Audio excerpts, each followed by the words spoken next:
नागपुर के green group के सदस्यों ने नागपुर में हो रहे अनियोजित कार्यों के खिलाफ आवाज उठाया है।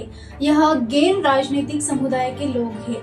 इन्होंने नागपुर में हो रहे अनियोजित कार्य जैसे कि बाढ़ का आना, दूषित पानी और पेड़ों की कटाई, इन समस्याओं पर 11 अगस्त को मोर्चा निकालने वाले हैं और उन्होंने प्रशासन से अपील की है कि इसके ऊपर ध्यान देना चाहिए। तो चलिए जानते हैं इसी संदर्भ में अनुसाया छाबरानी से। आम्ही ग्रीन नागपूर तर्फे आज हे आंदोलनाच्या बद्दल बोलतोय।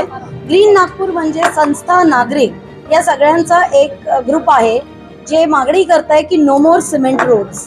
नो मोर सिमेंट रोड्स का तर आज आपल्याला जे दिसतंय नागपुरामध्ये सगळीकडे पाणी भरतंय आणि 2018 पासून आतापर्यंत जे प्लॅनिंग चुकलेलं आहे आपलं, त्याच्याकरता खास करून बायलेन्स मध्ये नो मोर सिमेंट रोड्स ही मागणी नागपूरकर आता करताय।